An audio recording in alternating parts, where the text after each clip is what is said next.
तर आज बीसीच्या पेपरच्या दिवशी या मामाने डायरेक्ट बिल्डिंग वरून बेस्ट लक दिले बरं का.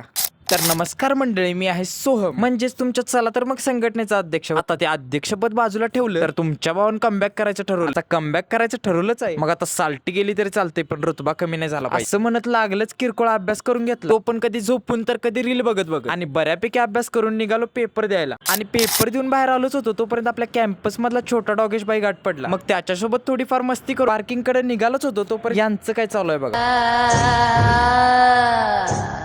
पेपर तर येत जात राहतील, पण आपल्या उत्सापत्या काय थांबल्या नाही पाहिजे. आता ह्यो आहे आपला सिद्धेश पाटील आणि पाटलांच्या उसाची बिलं जमा झाली, त्याच्यामुळे भावावर एवढा कामाचा लोड आहे की भाऊ पेपरला सुद्धा 10 मिनिटं लेट येतोय. आणि आपले हे मामा बघा, यांना मोबाईल बघत बसायला इमारतीचे टेरेसच गावले आणि त्या टेरेसवरून आम्हाला बेस्ट लक दिले बरं का. तर भावांनो, चेष्टीचा विषय बाजूला ठेवला तर आजचा व्लॉग कसा वाटला ते कमेंट मध्ये सांगायला विसरू नका. आणि आजचा व्लॉग थोडा जरी आवडला असेल तरी तुमच्या भावाला लाईक करा, अनफॉलो करा, अरे फॉलो करा. चला तर मग भेटूया पुढच्या व्लॉग मध्ये.